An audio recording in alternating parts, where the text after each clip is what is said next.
दंडवत प्रणाम. मी ईशदिष्टी सतीश गुरु कैवल्यवासी. तपस्विनी भामाताईजी अमृते श्री गोपाल कृष्ण मंदिर, मानव राजश्री तामसा, तालुका हदगाव, जिल्हा नांदेड. प्रथमतः या मार्गाचे अधिकारण दत्तात्रय प्रभूंच्या श्री चरणी साष्टांग प्रणिपात करतो. साधनदाता सर्वज्ञ श्री चक्रधर स्वामींचे चरण विनम्र अभिवादन करतो. विद्यागुरुवरी आदरणीय श्रद्धेय तळगाव निवासी बाबांना दंडवत प्रणाम. तामसा निवासी आदरणीय श्रद्धेय दादांनाही दंडवत प्रणाम. अमृत प्रवर्तक या ग्रुपमध्ये सहभागी असलेल्या सर्व अच्युत गोत्रियासी दंडवत प्रणाम. अमृत प्रवर्तक व्हॉट्सअप नंबर आहे 9405257075 आणि कॉलिंग नंबर आहे 7888267120. दंडवत हो.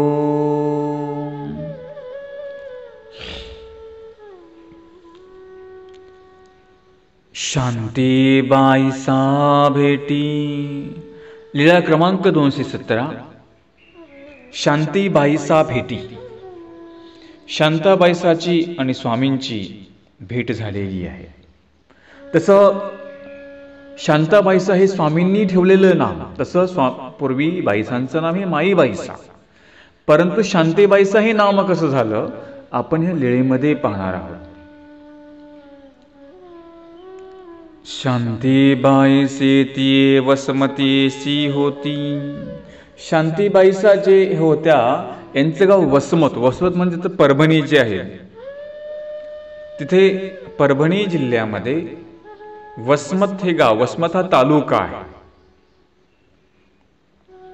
त्या वसमतच्या शांतीबाईसा होत्या.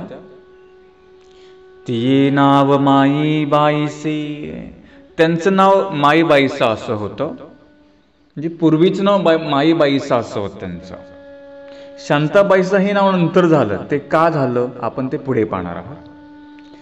तयाचा वरे तू सरला. आता ही जी लीळा आहे, प्रपंच कशा प्रकारचा असतो, प्रपंचामध्ये एका पाठी एक विघ्न कशा प्रकारे येतात, आपल्या जीवनामध्ये असं होत असतं. आणि ही लीळा म्हणजे जीवनाचं वास्तव्य आहे. जी प्रपंच करतात, ज्यांच्यावर असे आघात येतात, दुःखा पाठीमाग दुःख येत असतात, ती रिअल स्टोरी या लीळेमध्ये आलेली आहे. माईबाईसा त्यांचा वरेत म्हणजे त्यांचा पती सरला. लेकू फिटला. पहिला त्यांचा पती सरला. तर ज्या बाईचा पती सरला तिला माहिती असतं की नंतर तिला कशा पद्धतीने सामना करावा लागतो. पती जर नसेल परंतु किंवा पुत्र जर असेल, तिला वाटतं चला बा आपला पती तर नाही, कमीत कमी पुत्र तरी आहे, त्याच्यावरती समाधान मानत असते. शांताबाईसांचा पती सरला म्हणजे जीवनाचा आधार निघून गेला. पती हा पत्नीला किंवा पत्नी ही पतीला एक प्रकारचा प्रपंचामध्ये आधार असतो. दोघंही एकमेकाच्या आधाराने प्रपंचामध्ये राहत असतात.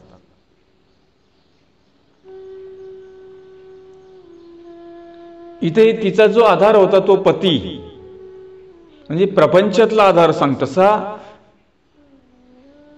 परमेश्वर सर्वांचा आधारभूत आहे आणि प्रपंचातला पती हा मृत्य पती आहे. परंतु प्रपंचामध्ये आपण काय समजतो की पती आपला आधार आहे आणि तो असतो. कारण की जेवढा सांगतात ना पती पुढे हक्क चालतो, तसा मुलापुढेही चालत नाही. एकदा त्या मुलाला बायको आली की मग त्याच्या पुढे अधिकार कोणाचा चालतो, सगळा त्या पत्नीचा चालतो. जेव्हा पत्नी नसते ना तेव्हा तो आई आई करत असतो, पण जेव्हा पत्नी एकदा घरामध्ये प्रवेश केला की मग तो बायको बायको करत असतो. तसं प्रपंचामध्ये तुम्ही पाहता की एखाद्या स्त्रीला आहे, मुलगा आहे, सून आहे, परंतु पती नसेल तर तिचं जास्त काही त्या मुलापुढे चालत नसतं. जास्त ती मागू शकत नाही. जसा पतीवर अधिकार असतो तसं मुलावर असतो का? नसतो. अधिकार कधी असतो? लग्न होण्याच्या अगोदर तो अधिकार असतो. पण एकदा पत्नी घरामध्ये प्रवेश केला की तो अधिकार संपतो. अधिकार कुठे करते? पत्नी आपल्या पतीवर करत असते.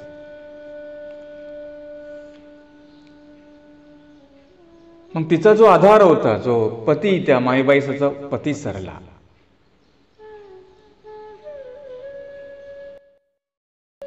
या सृष्टीचा आधारभूत कोण आहे? परमेश्वर आहे.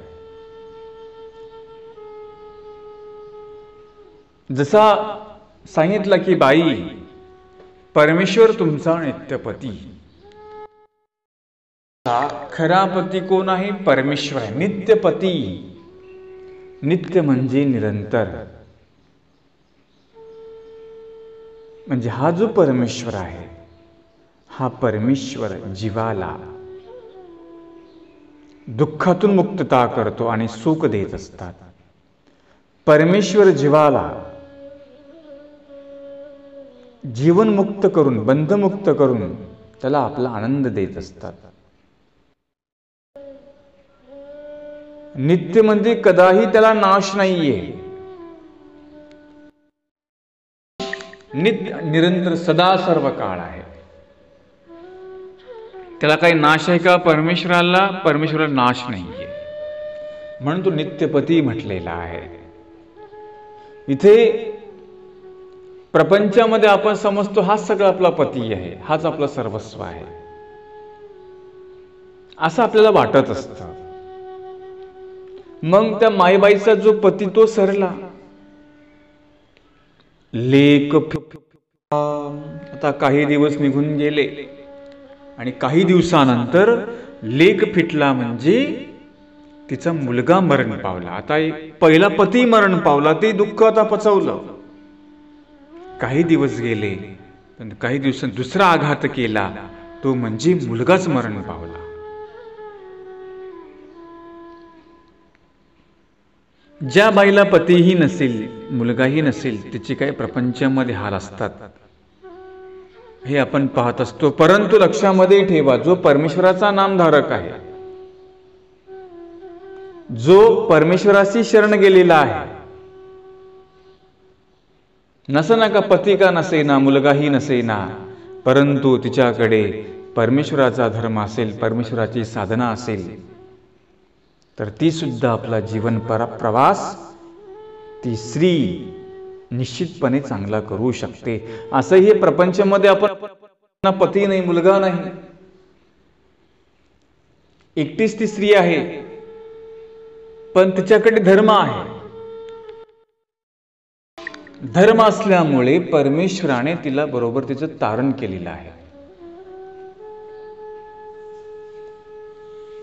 आता काही स्त्रिया आम्ही पाहतो, त्यांच्याकडे काहीच नाहीये. एकट्या राहून समर्थपणे परमेश्वराचा धर्म आचरण करून त्या प्रपंचामध्ये आपली वाटचाल करत आहेत. ती दुःख करत बसल्या नाहीत की मला पती नाही, मला मुलगा नाही. आता काहींना मुलगी असते, मुलगी ही पराया धन असतं, ती गेली तिच्या प्रपंच करण्यासाठी. ते दुःख करत बसले नाही, तर ते काय करत बसलेले आहेत? ते आपले नामस्मरण करत बसतात. जो काही धर्म आहे तो धर्म करत बसतात. प्रपंचामध्ये जर आपण दुःख करत बसलो तर आपण धर्म कधी करणार? ठीक आहे, प्रपंच दुःखरूप सांगितलेलं आहे. संसार दुःख मूळ तोहीकडे इंगळ, विश्रांती नाही कोठे रात्रंदी तळमळ. प्रपंच जो इंगळासारखा आहे, तो दुःखरूप आहे, त्याच्यामध्ये कधी सुख आम्हाला भेटणार नाहीये.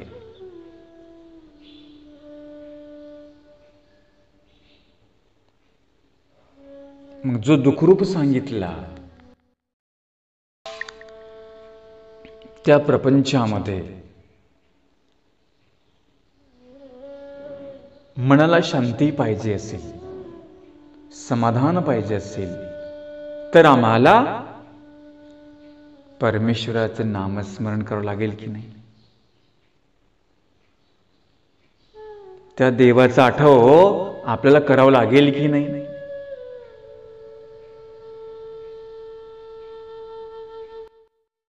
जर आपण दुःखच करत बसलो, मग देवाचा आठव कधी आपण करायचा? म्हणून तर परमेश्वराने हा प्रपंच दुःखरूप आहे, या दुःखातून मुक्त करण्यासाठीच तर परमेश्वराने अवतार घेतला की नाही?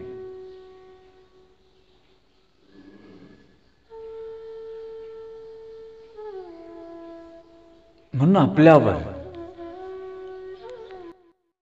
जर असं दुःख आपल्या ठिकाणी असेल तर निश्चित आपण परमेश्वराचं नामस्मरण हे केलंच पाहिजे. माईबाईसा होती, माईबाईसांचा पती सरला, पुत्रही सरला, आणखीन दुःखाने तिच्या जीवनामध्ये प्रवेश केलेला आहे. आधीच पतीचं दुःख, नंतर मुलाचं दुःख, तिला हा प्रपंच दुःख आहे. तिच्या आता सगळ्या अंगाची लाहीलाही होऊ लागली. दुःखरूपी ज्वाळामध्ये माईबाईसा होरपळल्या जाऊ लागलेली आहे. तिला काही चैन वाटेना, ती बेचैन झालेली आहे.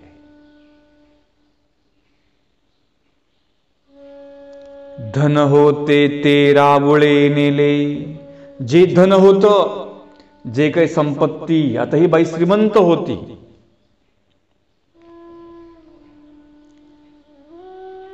घरी कसलीच कमी नव्हती. सांगतात की त्या बाईसाचा मोठा त्या ठिकाणी वाडा होता, आता नाही येतो.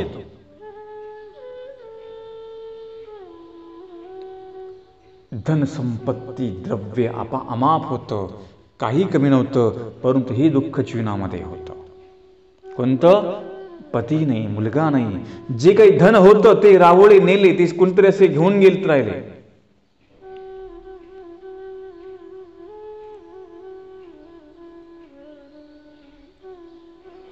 वडील लेकी कायसे त्याचे हात रीतले. तिसरी घटना झाली. आता चौथी घटना सांगतात जीवनामध्ये. बघा, दुःखा पाठीमागे दुःखाने मायबाईसाच्या जीवनामध्ये प्रवेश सुरू केलेलाच आहे. म्हणतात ना, घर फिरलं की घराचे वासेही फिरतात.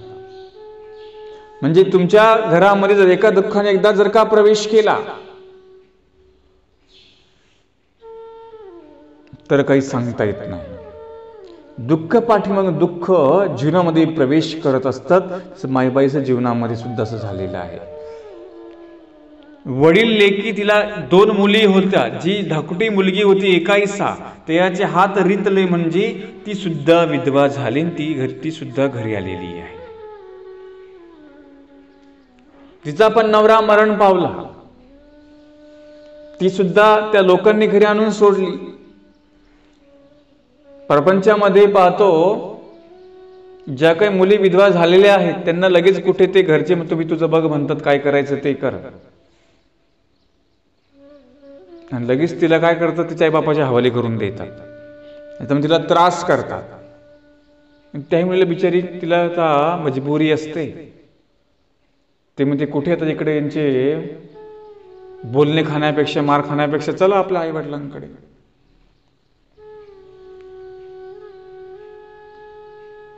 नंतर सांगतात तुझ्या आई बापाकडून पैसे घेऊन ये. तर आमच्याकडे नाही, मग मारण्याचा प्रयत्न करतात.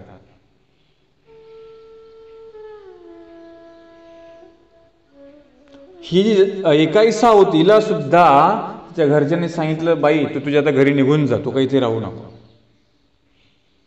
आमच्याकडून तुझं काही करणं होत नाही, तुझा काही सांभाळ आमच्यानं आता होत नाही. जे कोणी असेल दीर वगैरे तिच्या घर सासू सासरे म्हटले, तिला घरी पाठव. आता आई एकटी होती, ती माईबाईसा. हे चौथ्या दुःखाने जीवनामध्ये प्रवेश केला. अहो, काही जरी झालं तर आईला आपल्या मुलीला सोडता येत असतं का? तिला सांभाळावंच लागतं. अशा काय आपण प्रपंचामध्ये पाहतो, अशा काही मुली जे प्रपंचामध्ये वैधव्य आलं किंवा काही तिथे काही त्यांच्यामध्ये बिघाड झाला, काही त्यांचं जमलं नाही, ते सरळ कुठे आणून सोडलं, त्यांना त्यांच्या आईबापाकडे आणून सोडतात. आईबाप सुद्धा बिचारे त्यांना सांभाळतातच की. जरी ते नवऱ्याने टाकून दिलं, त्या घरच्याने टाकून दिलं म्हणून काय त्याला आईबापांना सोडता येत असतं का? नाही सोडता येत. त्यांना सांभाळावंच लागतं.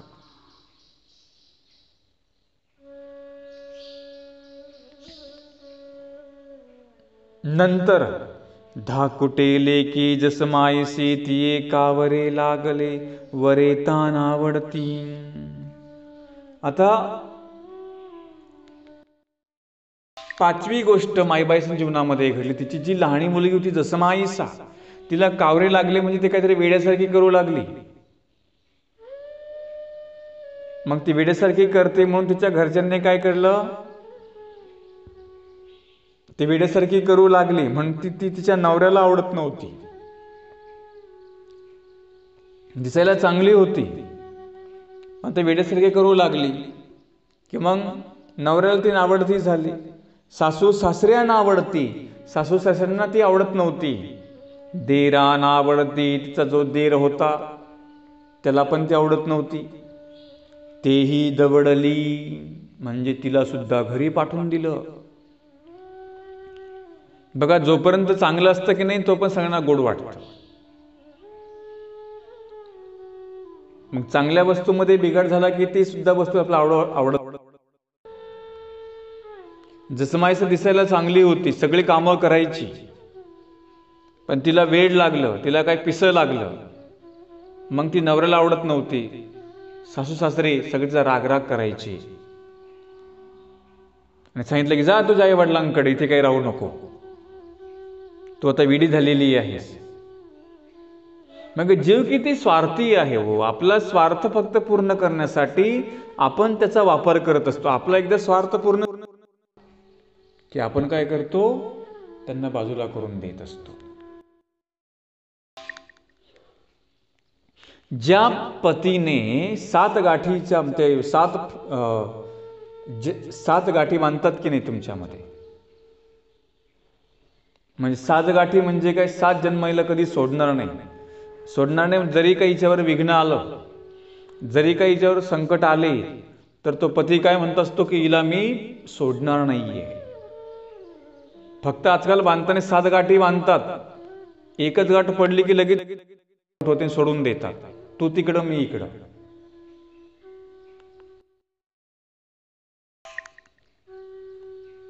आपण प्रपंचामध्ये पाहतो एखादी मुलगी सतत आजारी पडते, मग कर्तव्य कुणाचं आहे, त्या नवऱ्याचं आहे. सासऱ्यांचं कर्तव्य आहे की नाही त्या मुलीला नीट करणं, तिचं विचारपूस करणं, तिची काळजी घेणं. पत्नीची काळजी घेणं कोणाचं कर्तव्य असतं, पतीचं असतं की नाही. परंतु प्रपंचामध्ये असे काही स्वार्थी पती आपण पाहतो, जर का त्या पत्नीला काही रोग बिमारी झाली की लगेच तो काय म्हणतो, जाय सासूरवाडीला, तिकडे नीट होऊ नये, आमच्याकडून काय तुझं करणं होत नाही, मी काही तुला पैसा लावत नाही.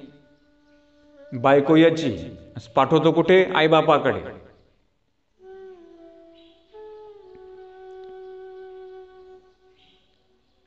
याची सगळं कामं त्या बायकोने करायची, इथं दुखण्याला कुठं पाठवायचं, मग आईवडिलांकडे पाठवायचं. ही काही पद्धत असते का?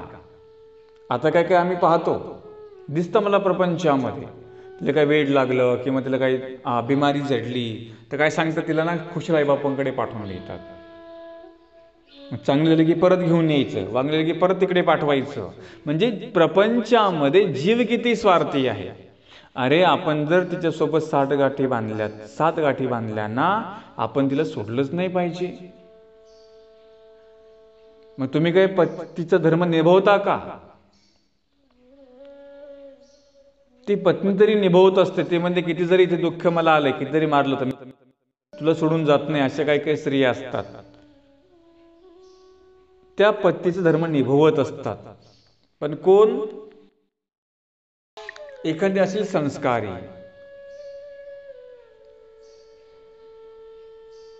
पण काही काही पती त्या आपल्या पत्नीला असं माहेर नेऊन सोडतात. इथे त्या जसमाईसाला कावरं लागलं म्हणून काय केलं की तिला आपल्या घरी नेऊन सोडलं. जा बाबा तू बघ, आता आमच्याकडे काय करू नको.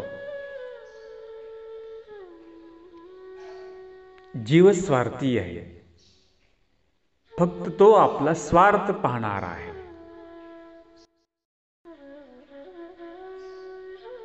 माई बाईसी अपने आपसे आणली, माई बाईसी थोर दुखी झाली. म्हणजे मोठी मुलगी आली, आता लहानपण मुलगी आली, नवरा मेला, मुलगा मेला, सगळं काही धन गेलं, काही शिल्लक राहिलं नाही. मग हे सगळं दुःख त्या मायबाईसाला झालं. दुःखाने ती व्यापल्या गेली, सगळं दुःख तिला झालं. ऐसी थोर दुखी झाली, अशी थोर दुःखी झाली. काय करावं काही समजेना. तिला कोणाचा आधार नव्हता, नातेवाईक कोणी नव्हते. आणि लक्षामध्ये ठेवा, जेव्हा तुमच्यावर दुःख येतं की नाही, तेव्हा कुठलाच नातेवाईक तुमच्याजवळ अजिबात उभा राहत नाही. तुमच्याकडे पैसा असेल, माल असेल, माल आहे तो ताल आहे. तुमच्याकडे माल असेल, लोक तुमच्या तालावर नसतात. तुमचा माल संपला की लोक तुमच्याकडे फिरकोणी बघत नाहीत. जेव्हा तुमच्या सर्वस्व काही जातं तेव्हा नातेवाईक सुद्धा तुम्हाला जवळ उभा करत नाही. हा तुम्हाला प्रत्येकावर अशी घटना आलेली आहे ना, त्यांना प्रत्येकाकडे अनुभव असतो. मायबाईचा सगळीकडून दुःखाने ती जर्जर झालेली आहे. प्रपंचामध्ये जर नवरा मेला तर आपण मुलाला दुःख सांगतो, मुलगा नसेल तर मुलीला सांगतो. पण इथे तर कुणीच नाही तिला आधार देणार. नवऱ्याचा आधार गेला, मुलाचा गेला, मुलगी विधवा झाली आणि एक मुलगी होती तिला वेड लागलं. आता जायचं कुणाकडं, आपलं दुःख सांगायचं कुणाकडे. नातेवाईक तर अजिबात काही कामाचेच नसतात. जेव्हा तुमचे दुःख बेतलं की नाही तेव्हा ते म्हणतात, ए बाबा आम्हाला काही सांगू नको. एखादी मुलीची कंडिशन अशी असते, तिचा पती मरण पावतो. जेव्हा ती आपल्या भावाकडे जाते, भाऊ सांगतो तुझं तू बघून घे, मला माझा प्रपंच, मला माझी बायको, मुलं बाळा आहेत, मला काही तू सांगू नको. आहेत जे चांगले भाऊ आहेत ते आपल्या बहिणीला सांभाळतात, आता आहे. परंतु जे असे काही आहेत त्यांना जे सर्वस्व पत्नीच ऐकून राहतात, त्यांना काही बहिणीचा निर्णय घेता येतो का? त्याला जर बायको म्हटली तुझी बहीण अजिबात मला घरात नाही पाहिजे, तो काय विचार करेल? तो म्हणतो नको, तुझं तो बघून घे. किंवा एवढंच कशाला, त्याचे आईबाप असतात. बायको म्हणते तुझे आईबाप वेगळे कर, मी त्यांची सेवा करू शकत नाही. तर त्याला आईबापांना वेगळं काढावं लागतं. आहे प्रपंचामध्ये असं. आणि ज्यांनी सांभाळलं नाही त्यांचे आईबाप कुठे गेले? वृद्ध आश्रम मध्ये गेलेली आहेत. जास्तीत जास्त आईबाप जे शिकलेली आहेत की नाही, शिकलेली ते हुकलेली असतात म्हणतात. शिकली की ते हुकतात, जास्त शिक्षण बी काही कामाचं नाही. शिक्षण असं असलं पाहिजे त्याच्यामध्ये शिक्षणामध्ये संस्कार असला पाहिजे. मग ते जास्त शिकलेले आईबाप कुठे आहेत? ते वृद्धाश्रम मध्ये आहेत. आणि जो अंगठी बहादूर आहे की नाही, तो आपल्या बापांना सांभाळतो. शिकलेले आईबाप कुठे आहेत? आत्ताही वृद्धाश्रम मध्ये आहे. आणि एखादा शेती करतो, मजुरी करतो, तो आईबापांना सांभाळतो आहे. विचार करा, शिक्षण देत असताना संस्कार फार महत्वाचे असतात. फक्त शिक्षण जर आपण त्याला दिलं, संस्कार दिले, तर मग तुम्हाला असं तो वृद्धाश्रम मध्ये पाठवून देईल. मग फुकट त्याचा बिनकामी लाड, त्यांना अध्यात्म द्या, संस्कार द्या. शिक्षण तर द्याच की, परंतु देताना संस्कार त्यांना द्या.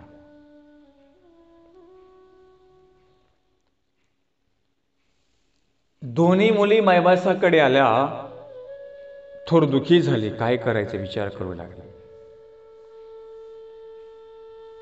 द्वारावतीसी लोको निघाला. त्याच काळामध्ये, त्याच वेळेमध्ये द्वारकेला जाण्यासाठी लोको निघाला म्हणजे एक पव्हा म्हणजे यात्रा निघालेली होती. माई बाईसे म्हणितले आता द्वारावती जाईन. आता म्हणते सर्व आपलंच काही संपलं, आता इथं काही शिल्लक राहिलेलं नाहीये. मग एक दिवसाचा विचार करते. काय विचार करते? आपण द्वारावतीला जायचं. आता या पव्यासोबत आपण द्वारकेला जाऊ.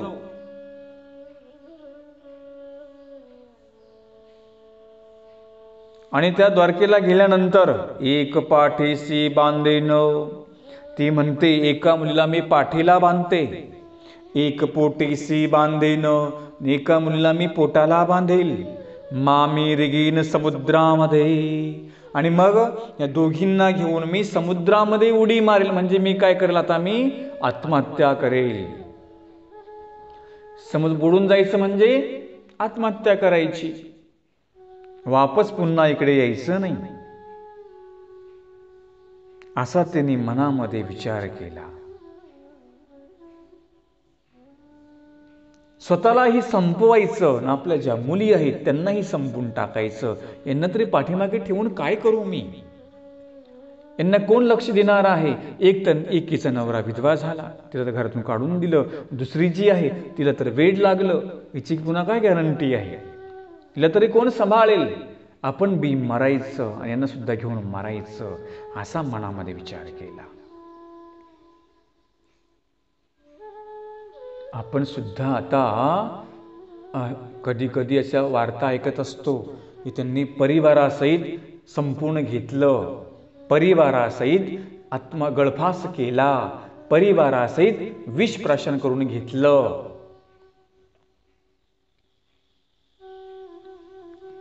आता पाठीमागे घटना ऐकली, कोणतरी म्हटलं डॉक्टर होते, चांगले डॉक्टर होते, त्यांनी आपल्या सर्व परिवाराला संपूर्ण घेतलं.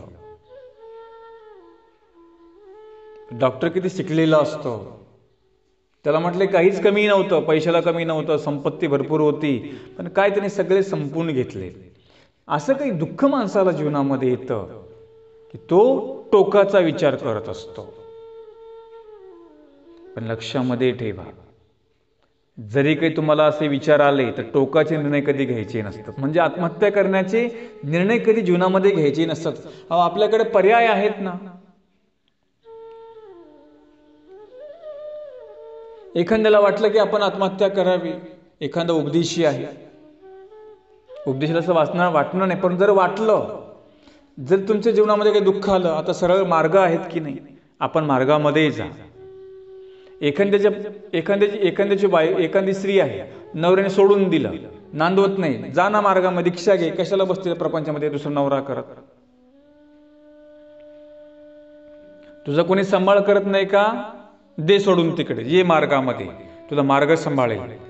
ईश्वराशी शरण जा, देवाच्या पदरामध्ये पड, बघ तुझं सगळं जीवनाचं कल्याण होईल. पूर्वीच्या काळी आम्ही पाहत होतो की जसे मादाईसा होत्या, उमाईसा होत्या, आल्याच की इकडे. मादाईसा सांगतात की वयाच्या 16व्या वर्षी मादाईसा विधवा झाल्या. पूर्वीच्या काळी अशी पद्धत होती की ज्या स्त्रियांना वैधव्य आलं, ती स्त्रिया सरळ म्हणजे कुठे पर्णकुटी बांधायची, तिथे जाऊन आपलं जीवन कंठायचं. म्हणजे काय, ध्यान करायचं, धारणा करायची, काही श्रवण करायचं. आता मादायचा नाही का, आपल्या आईसोबत राहू लागली, नंतर ती पूर्ण ऐकायला जायची. नंतर ते स्वामींची त्यांची पुढे भेट झाली. तो प्रसंग पुढे तुम्हाला सांगेल. म्हणजे ज्या स्त्रिया विधवा झाल्यात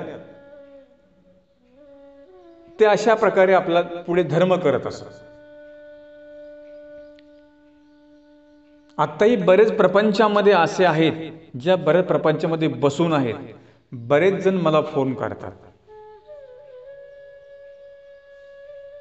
बाबा आमचं काही तर प्रपंचामध्ये पटत नाही,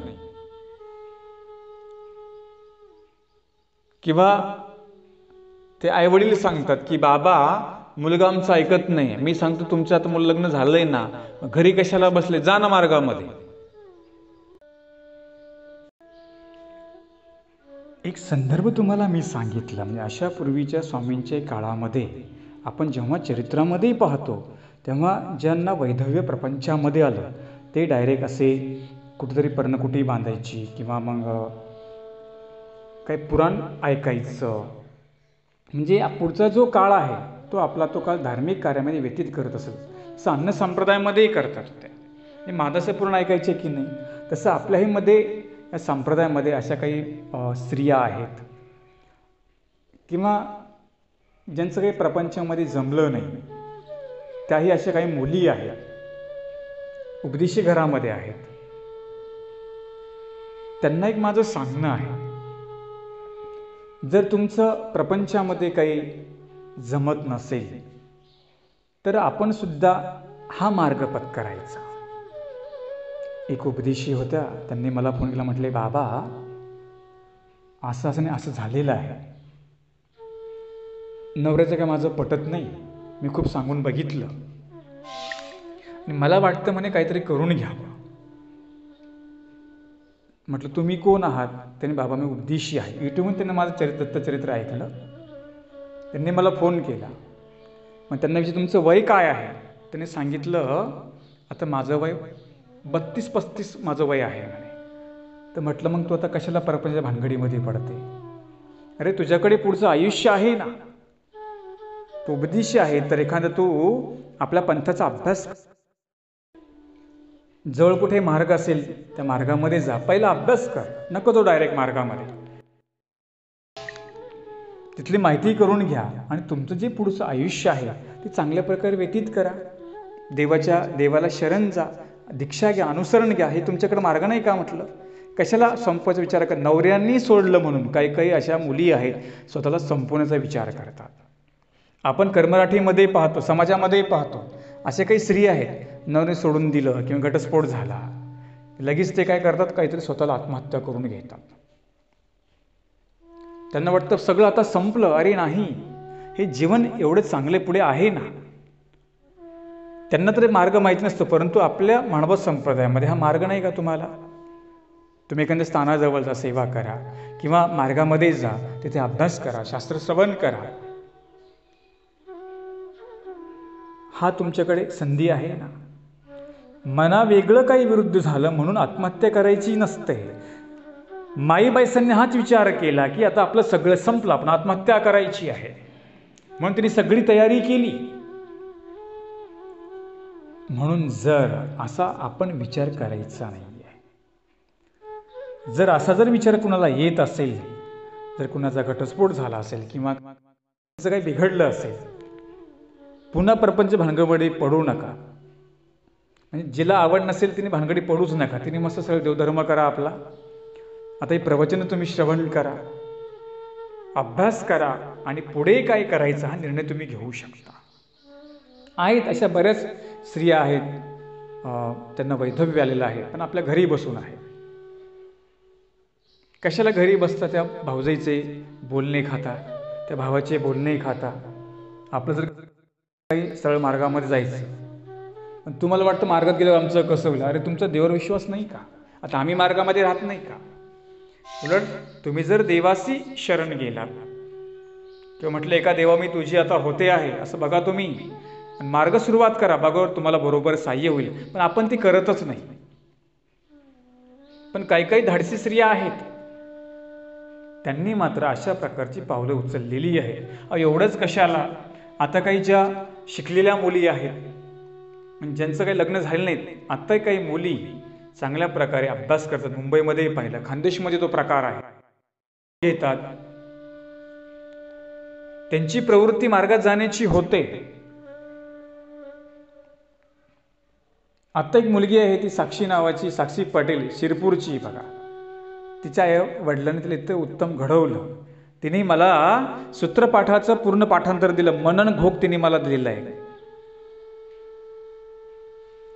असे काही मुली आहेत. काही मुलांना धर्माची आवडी आहे, असे जातात ना, त्यांना जाऊ द्या, त्यांना अडचणी आणू नका. एखादी मुलगी म्हटली आई बाबा मला मार्गात जायचंय, तिला जाऊ द्या. ती साक्षीच्या आईला साक्षीच्या आईला विचारलं मी, हेमलताबाईला. म्हटलं पुढं काय तुमची इच्छा आहे? तिने सांगितलं बाबा हिला अनुसरण घडलं पाहिजे अशी माझी इच्छा आहे. बघा, एक आई अशी आहे अनुसरणाचा मार्ग मोकळा करून देते, आणि एक अशी एक अडचण आणते. या ग्रुपमधून बरेच मला बी काही शिकायला भेटलेलं आहे. मला बरेच फोन करतात. एका मुलीने मला फोन केला, म्हटले बाबा माझी इच्छा आहे मार्गात जाण्याची, पण म्हटले आईच अडचण आणते, वडील म्हणतात नको, भाऊ अडचण आणतो. एक लक्षामध्ये ठेवा, आपण जर त्या मुलीला अनुसरणाला अडचण आणली, आता काही काही उपदेश घेण्याला बिनकामी अडचण आणतात. काही काय असतात पुरुष त्या बायकोला उपदेश घेऊ देत नाही, त्या पुरुषाने उपदेशच घेऊ देत नाही. काही काही असे काही आई वडील आहेत आपल्या मुलांना उपदेशच घेऊ देत नाही. कशाला तुम्ही अडचणी आणता?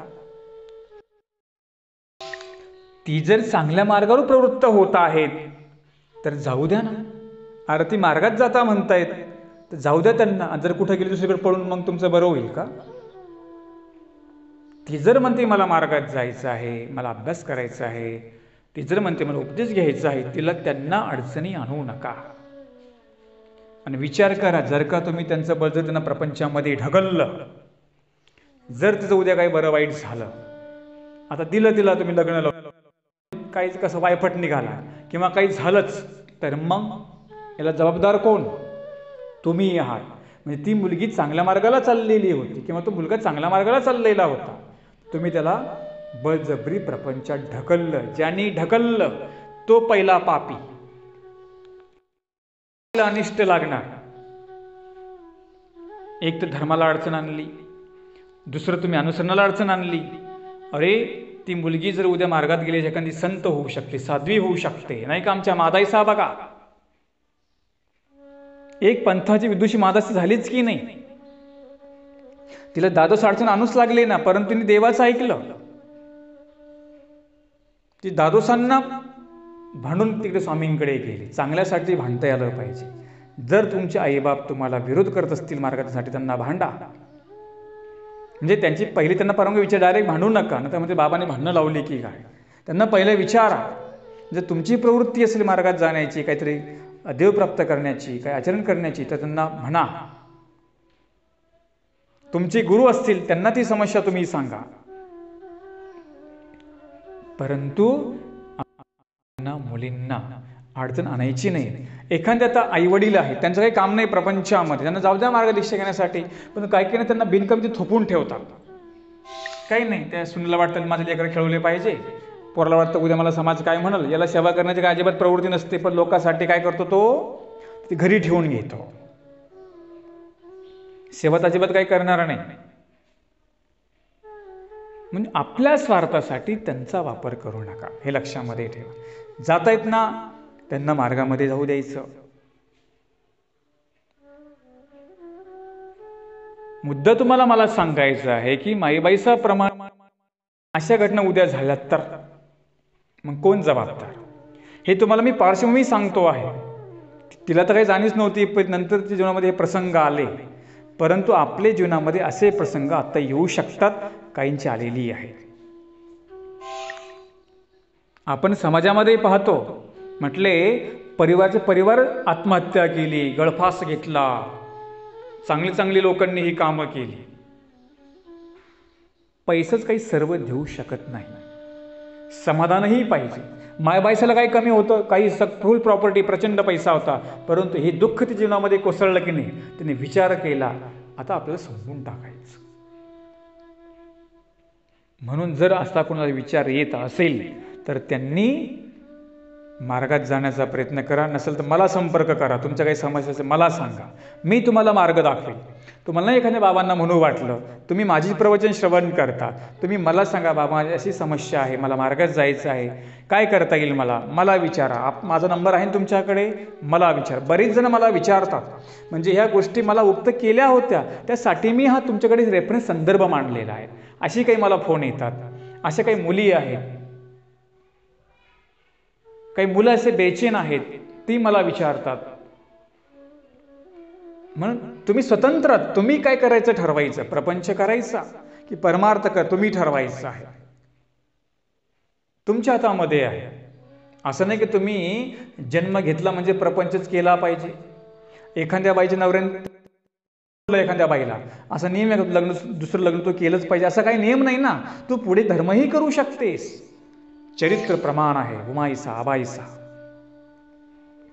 असे अनेक पुढे प्रमाण तुम्हाला मी देईल, येतीलच.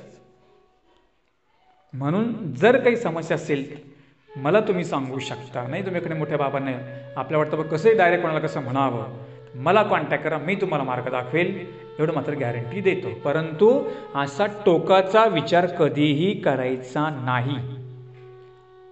जे करतात त्यांना हा माझा संदेश आहे. म्हणून आपल्याकडे परमार्ग आहे, देवाला शरण जा. असं काय विचार करता की नवऱ्याने सोडलं म्हणजे स्वतःला मी आत्महत्याच करायची, माझं जीवनच बरबाद झालं. कोण म्हणतं बरबाद झालं? नवीन जीवनाला सुरुवात करा, नवीन सुरुवात करायची. माईबाईसाने नवीन सुरुवात कशी केली तुम्हाला मी पुढे सांगेल, म्हणून लक्षामध्ये ठेवा. एक उदाहरण तुम्हाला जिवंत सांगतो. मी तळगावला अभ्यासाला बाबांकडे होतो.